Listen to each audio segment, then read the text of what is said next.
traitement standard pour tous les enfants qui rentrent dans cette prise en charge. Et il y a des médicaments spécialisés pour le cas de l'enfant. Est-ce qu'il y a un problème cardiaque, respiratoire, rénal, il y a des malformations, il y a des sida, il y a des hépatites, il y a. On va spécialiser les médicaments et les traitements. Après cette phase aiguë de 75, on va passer à la phase de F100, la phase de transition. C'est quoi la phase de transition? On va faire les traitements thérapeutiques nutritionnels. Chaque 3 heures, on va préparer le lait de F100.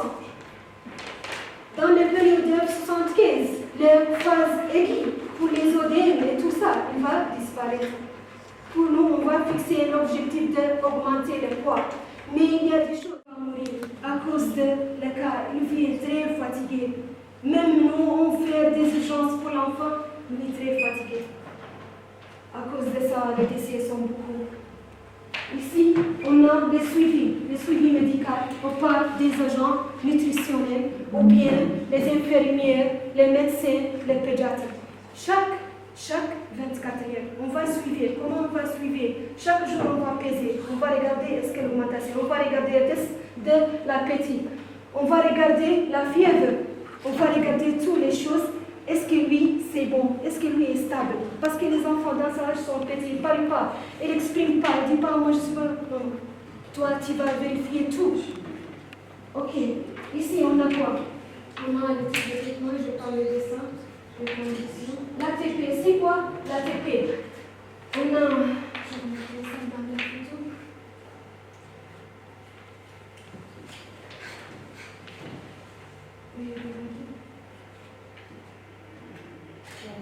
On a Primprint.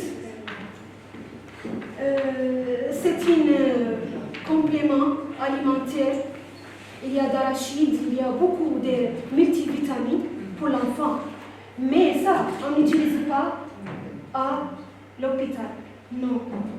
L'enfant, le premier stade à l'hôpital, quand alhamdoulilah il était bien, on va passer à le service hospitalier national de Nouakchott, Mauritanie. Dans cet article, il y a beaucoup des auteurs et il y a mon professeur, Idrissi. On a ici l'introduction.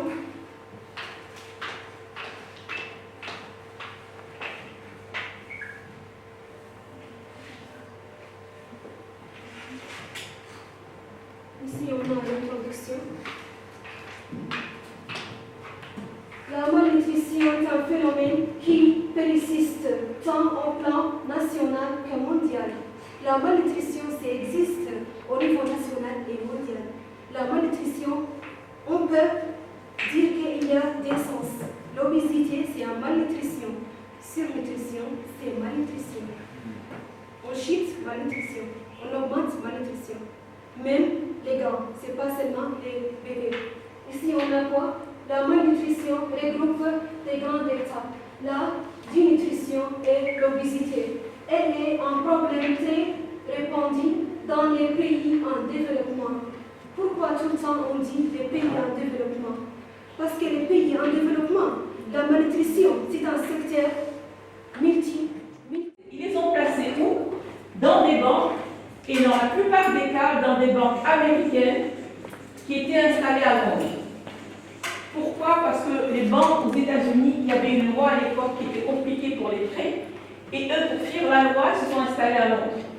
Et c'est ce qu'on va appeler les pétrodollars, c'est-à-dire cet argent-là qui vient du pétrole. Les pays importateurs, eux, ils n'avaient pas de devise. Il faut rappeler que le baril du pétrole, le Brent, était dénominé en dollars américains. Et il fallait des dollars américains, ils n'en avaient pas. Donc, il fallait qu'ils trouvent de l'argent.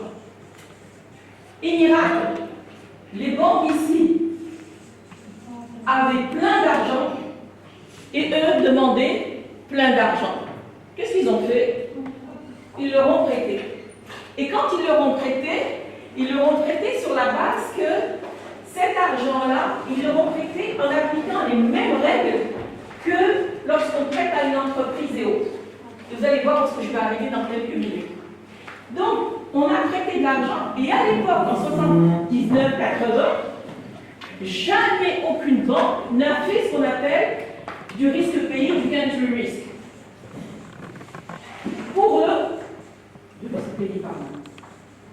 pour eux, le pays ne peut pas ne pas payer, c'est impossible.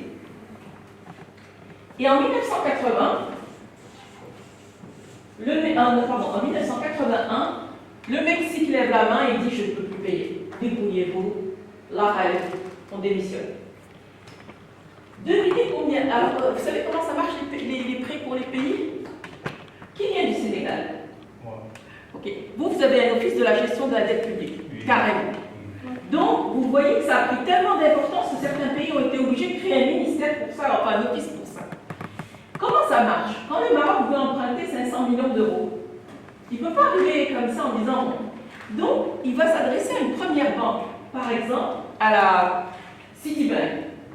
Et il va dire à la Citi, j'ai besoin de 500 millions d'euros.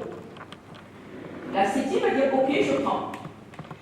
Elle ne va jamais prêter l'argent, parce que si elle me prête 500 millions d'euros, elle va être, si je ne paye pas, elle va être dans l'eau chaude.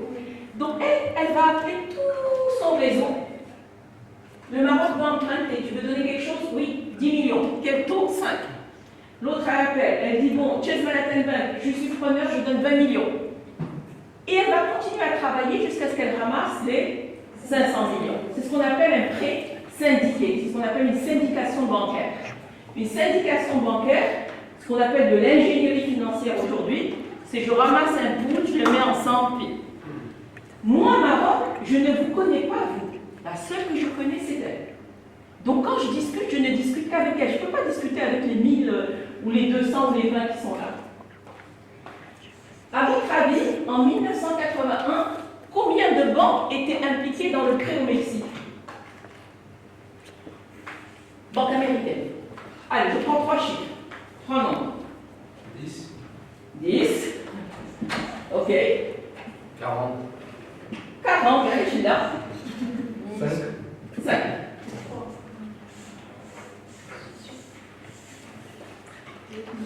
1400. Pourquoi 1400? Parce qu'aux États-Unis, c'est des petites banques, dès qu'ils ont 1 million, vous pouvez ouvrir une banque. Alors imaginez si vous étiez américain. Vous apprenez que le Mexique ne veut pas rembourser et qu'il y a 1400 banques qui sont impliquées. Qu'est-ce que vous allez faire? Je vais aller retirer mon argent. Si tout le monde retire son argent en même temps, qu'est-ce que fait le système? Il bankrupt, collapse. Donc, la Federal Reserve, la réserve fédérale, après je vous promets, c'est vous qui allez travailler, c'est pas moi. La réserve fédérale, elle a dit, je vais vous le dire parce que moi j'ai été choquée quand je l'ai su.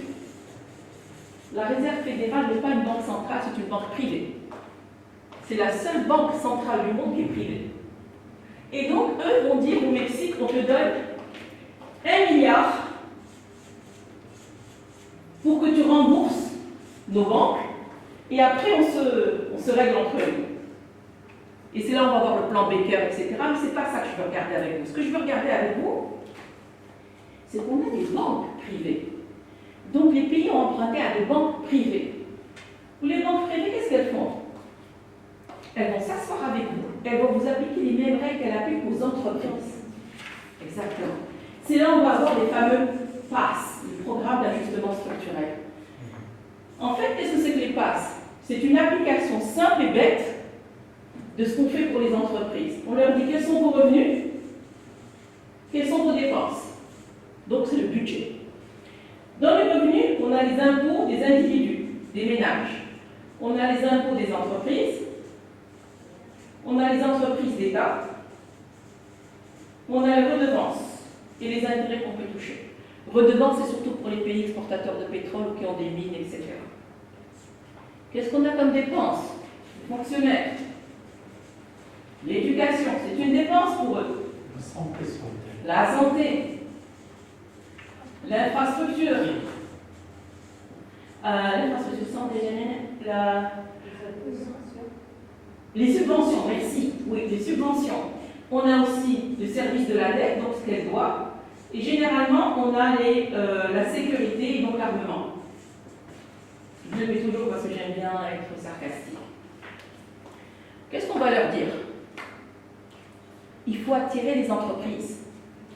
Donc, il faut enlever l'impôt pour les entreprises. C'est là où plusieurs pays, dont la Tunisie, avec son guichet unique, il va dire « Venez chez nous, vous ne pourrez pas payer d'impôts pendant 10 ans, etc. » Les entreprises d'État, ils nous disent « Vous n'avez pas besoin de gérer des entreprises, il faut privatiser. » Les redevances, si vous en avez, tant mieux. Les fonctionnaires, il faut les enlever. S'ils partent à la retraite, il ne faut pas le remplacer par attrition. L'éducation, il faut privatiser. On va garder une partie, le reste est privé. La santé, on va privatiser en partie la santé. Et malheureusement, on va considérer l'éducation et la santé comme étant des dépenses et non pas des investissements. Et c'est là où on va aboutir. Les infrastructures, on va privatiser. Et à ce moment-là, ce sont les entreprises privées. Regardez aujourd'hui, les autoroutes, etc., c'est des entreprises privées qui le prennent en charge. Moi, quand je donne le cours au Canada, je leur dis, vous atterrissez dans quel aéroport? Puis ils sonnent à Toronto, oui, c'est privé.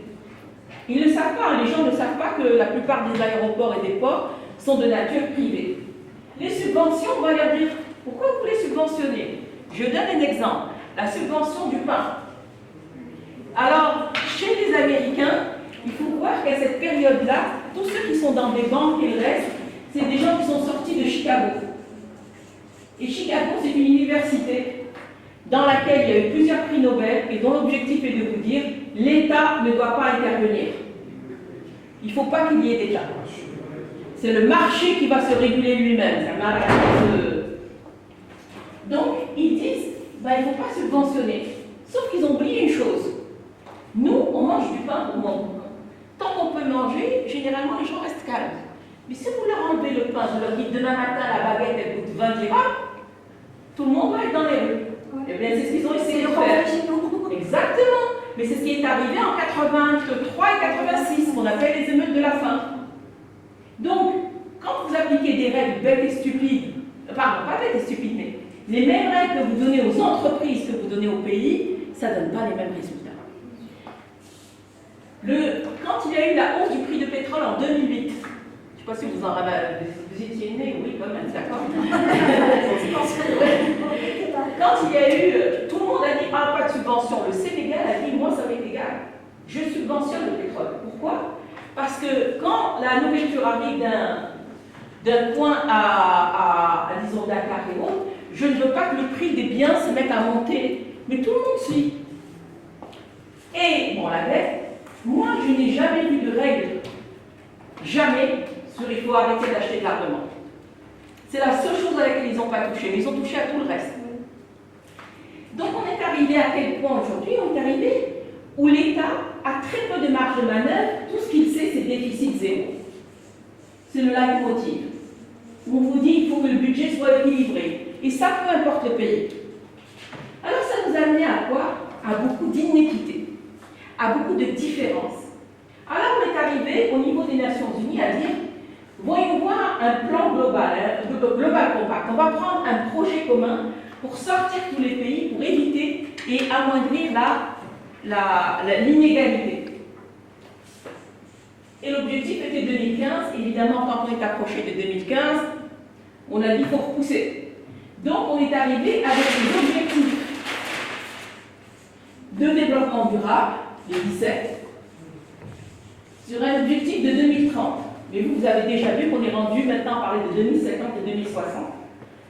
Mais ce qui est important de voir, c'est qu'aujourd'hui, même les entreprises, d'accord, parlent d'elles-mêmes. Même les entreprises sont poussées par les consommateurs et tout le monde à devenir, à faire ce qu'ils ont à faire.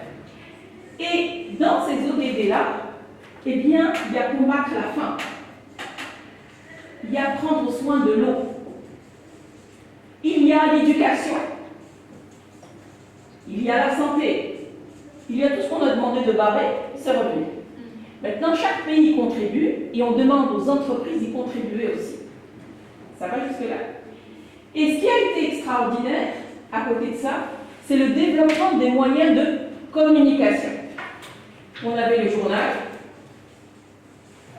Vous avez de la chance, vous êtes jeune. Moi, à mon époque, la télé commençait à 6h du soir, elle finissait à 11h. Vous n'aviez pas grand-chose à voir et pas grand film ni rien. On est passé à la télé. Vous voyez des choses à plusieurs télés.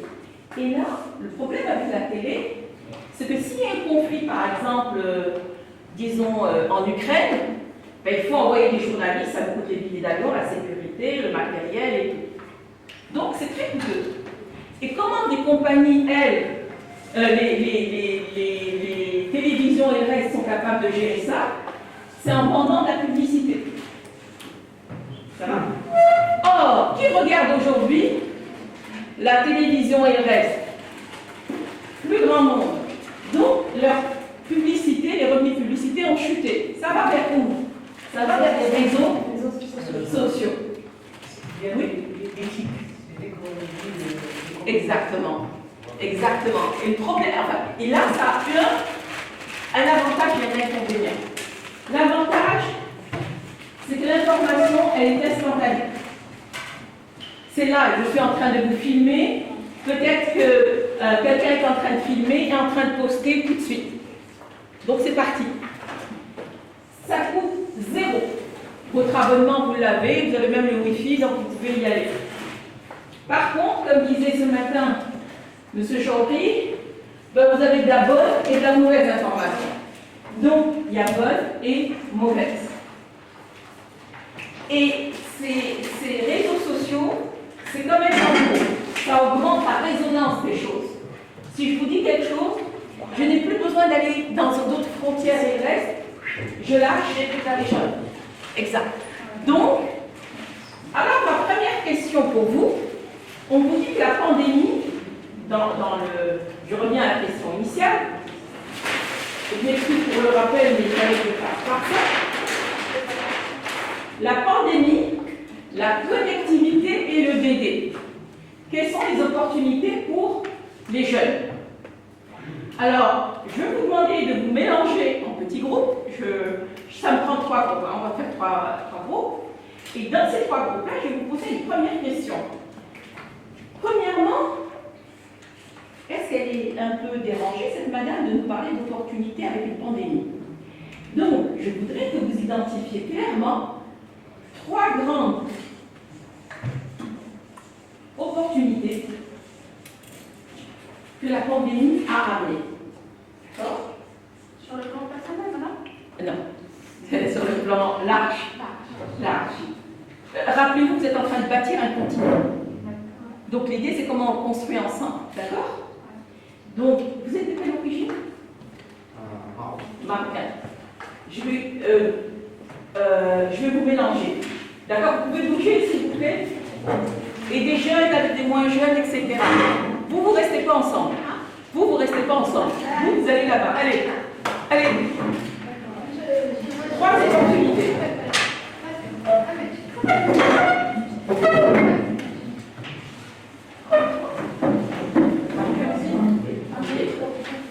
La ligne se sépare.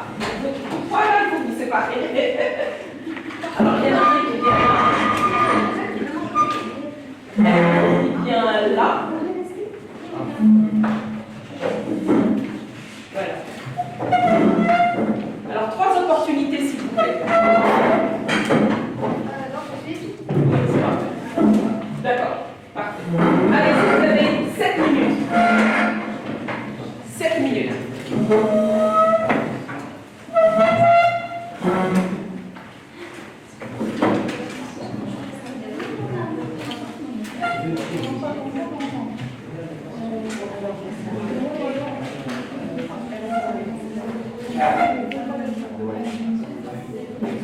Ah oui, c'est bien.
Donc, une diminution de l'exploitation.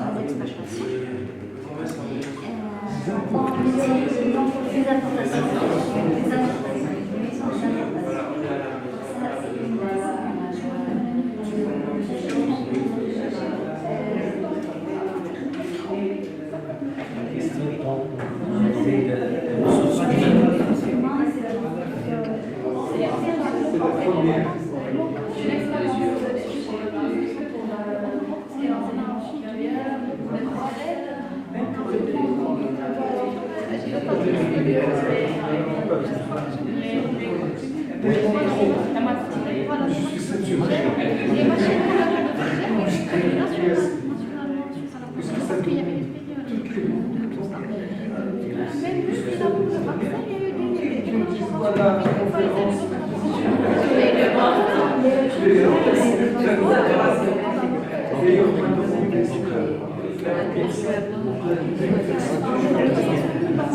Pour l'instant, la question c'est juste quelles sont les opportunités. Arrête les jeux de guerre.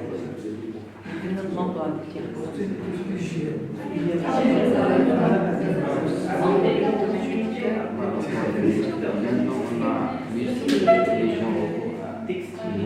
Dont le plus d'importance à la santé que l'hygiène, la santé, les priorités.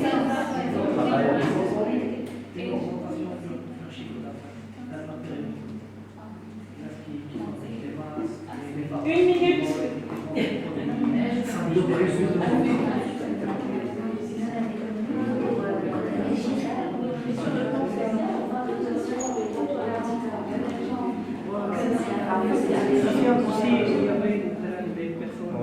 Qui n'ont jamais vu qui n'avaient pas le temps de rester avec leurs enfants.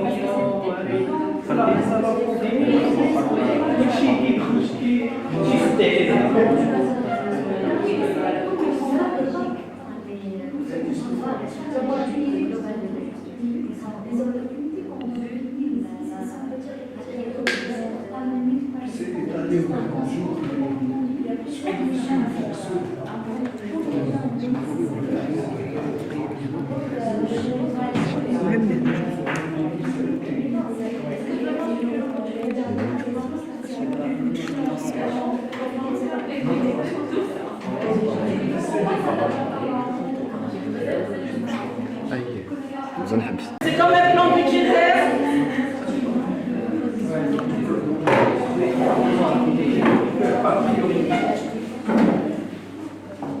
On y va? Alors, c'est fini? C'est fini? C'est fini? On l'écoute? On l'écoute. Vous allez nous expliquer ce que c'est? Qu'est-ce que vous écrivez? Incroyable. Ok, alors, voici l'équipe numéro 1. Qu'est-ce qu'elle nous dit? On a parlé de l'industrie pharmaceutique. Ok. Durant la pandémie, on a fait la remarque que voilà, il y a eu les différents centres de recherche de la pharmacie et tout, qui ont eu à développer de nombreux produits, à savoir des comprimés, pour pouvoir faciliter, comment dirais-je, pour pouvoir réguler la situation pandémique, et aussi ils ont travaillé sur les vaccins pour pouvoir nous aider à sortir de cette pandémie. Donc c'est pour cela qu'on a choisi l'industrie pharmaceutique. D'accord. Ensuite, on a parlé aussi du commerce en ligne. ok. Adressez-vous, prenez la parole, prenez la place, c'est bon. C'est comme ça. Non, moi, C'est pas horizontalement. grave, c'est pas grave. Parce qu'il est stressé déjà. Donc, Ok, le commerce en ligne, pourquoi? Parce que voilà, durant la pandémie, on a remarqué que voilà, déjà tout le monde était confiné, donc chacun était chez lui. Et faute de l'ennui, voilà, les gens ont même pu commander des trucs dont ils n'en avaient pas besoin, en ligne et tout. Donc on a remarqué que voilà, tous ceux qui faisaient du commerce en ligne, les e-commerçants, ont vraiment eu des revenus dans le domaine des prix. Donc c'est pour ça qu'on a choisi également le commerce en ligne. Tout ce qui est télétravail, l'éco-commerce, les séminaires Zoom, maintenant tout le monde en fait ça. C'est-à-dire on a d'abord c'est le rapprochement des. C'était fermé les frontières, mais c'était plus proche. Ça c'est une. L'autre chose, on a parlé de la sécurité alimentaire, tous les pays qui étaient fermés, on a donné le prix Nobel aux agriculteurs. C'est comment sauver la situation. Donc on a dit c'est la sécurité.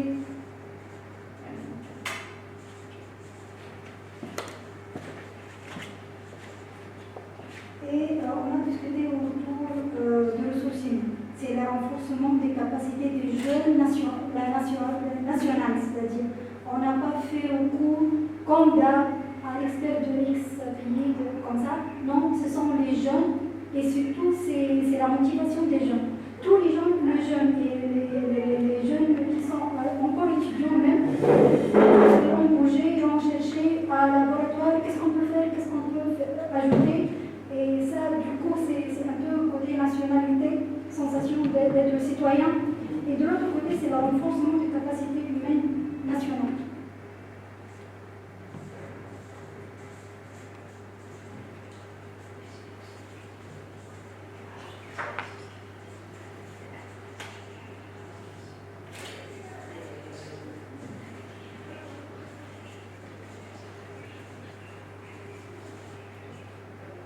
merci beaucoup.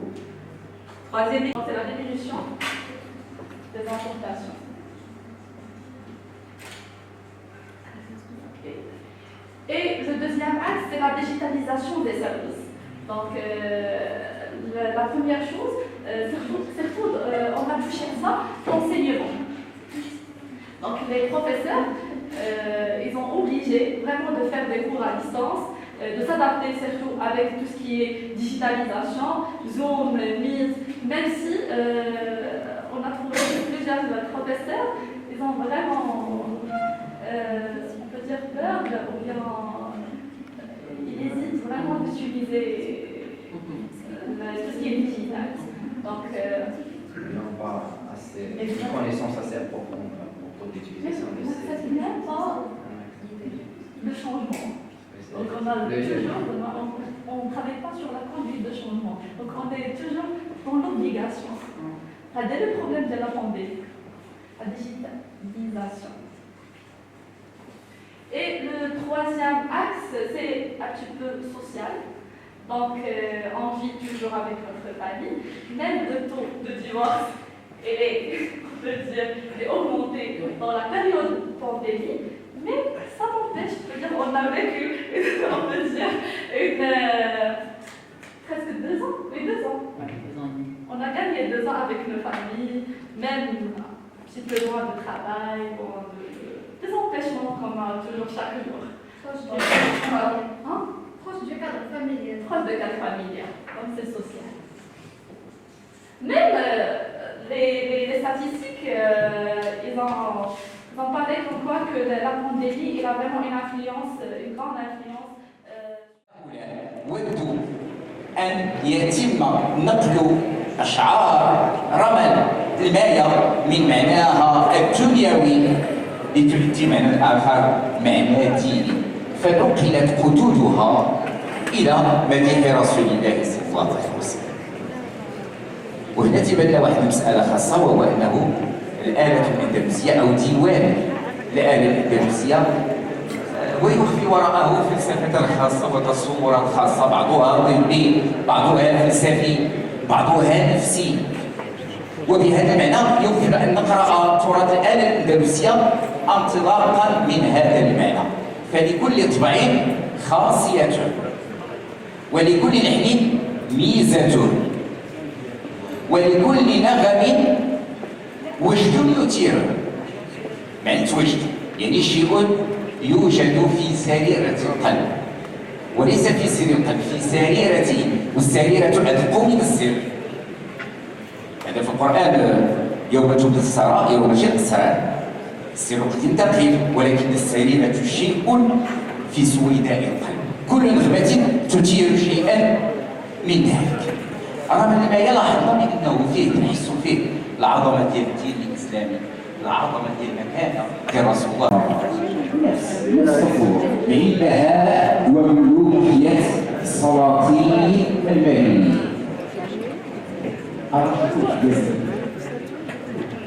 إحداث كبير ما سمي كبيرا إلا لكبار المعنى. حقيقة يعني مثنى واحد الإطار يعني إنسان خاص. هذا تحسه مع إحداث كبير بأن هناك جلالا من نوع خاص، جلال المحبة، جلال الوجه، جلال السكينة التي تتنزل في القلوب. ولذلك أشعاره كلها تتحدث عن هذه السكينة الموجودة في الحب. الحب عند العرب وعند المغاربة ليس حبا حراتي وفوراتي وحب هادئ،